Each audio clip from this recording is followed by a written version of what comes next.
Thank you very much, Jim. Then we'll have two of these beautiful awards. One will go to the Fox Library, right there in Rancho San Cristobal, and the other one I will keep in my heart.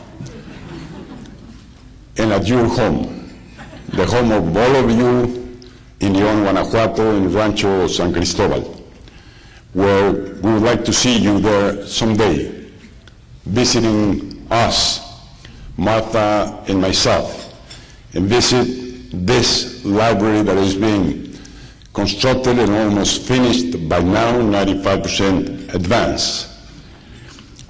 We just came back from a trip last week. We were in Spain, we were in Jakarta in Indonesia, we were in Dubai, in Istanbul, in Turkey, and it was a surprise.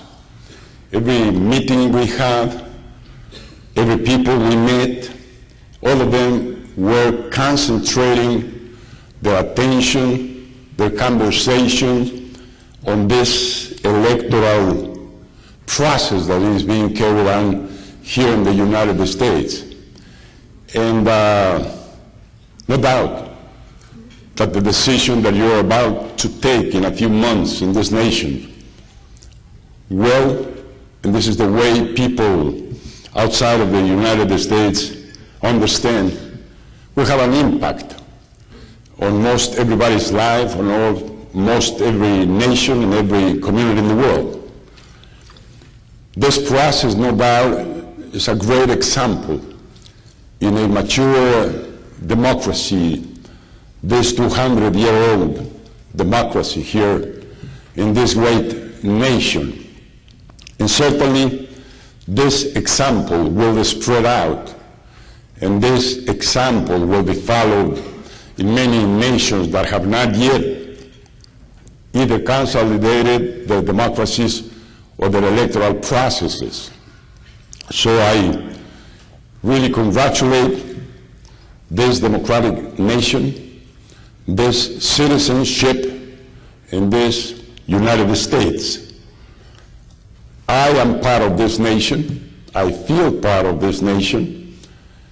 It was already mentioned by Jim. My grandfather was born in Cincinnati, Ohio, and back in 1895 he took a horse and rode it all the way down to Guanajuato, Mexico, where he settled without a penny in his pocket, a migrant, like the migrants we see all over the world, moving, looking for a better life to their families, moving to find their American dream, which is a dream shared by many, many of us, citizens in the world. And he found his American dream in Guanajuato. And he decided to stay there and found a family. That family still every Sunday gets together in Rancho San Cristobal. 60 or 80 of us, we have lunch there.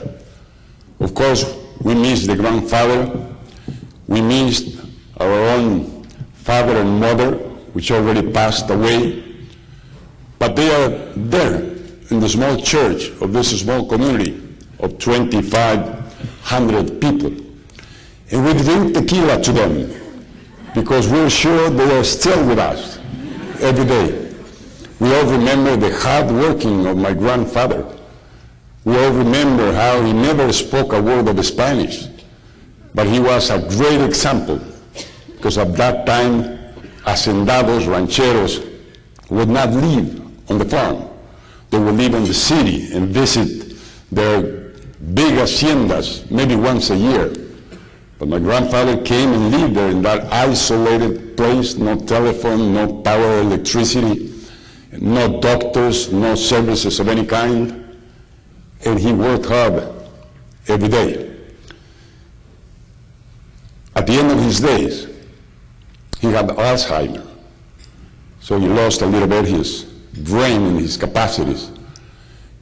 And my mother recently married 18-year-old, took care of him for weeks and for months.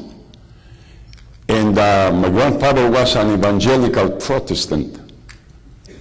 And when he was about to die, my mother, an intense Catholic soul, she decided to bring in the priest, dressed in civilian dress instead of a tunica.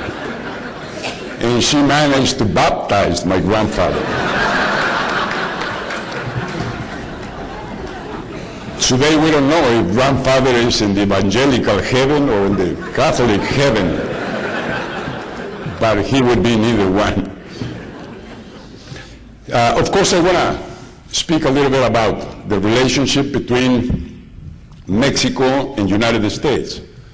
But first, I'd like also to address this very actual issue of the election here and the decision for a future administration.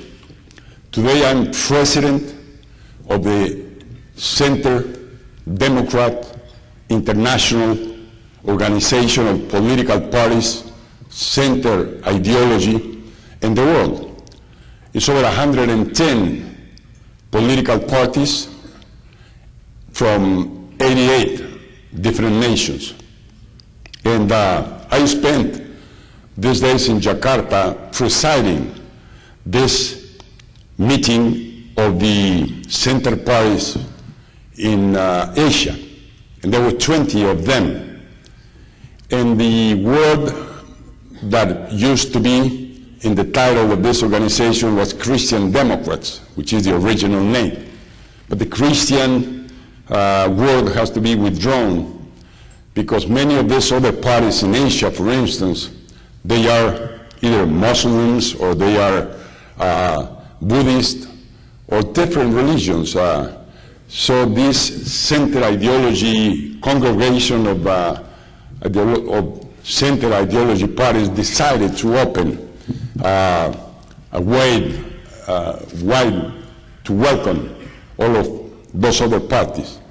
And to my surprise, there was also the Chinese Communist Party and their leaders present there as an observers. I hope they are looking at this most valuable thing that is democracy, because really democracy contributes to the development of nations, to the growth of the economy, to the better being of people and families, to the reduction of poverty, and certainly contributes to generating good governments, transparent, accountable governments. And Jim was mentioning this Information Act law that was approved in Mexico during my term, which is very modern and discloses all government information. This law forces to be public. And, but I would like to add that in my case, since the first day I joined politics, I've been making public my private finances and of course my patrimony and all my assets. And thanks God I did that, because we had this very, very aggressive drive in the last quarter of last year, accusing us, Martha and myself, of enriching. Fortunately, the facts are there in those documents that we disclosed every 1 year of those 15 years. So they will have to eat their own words on that subject.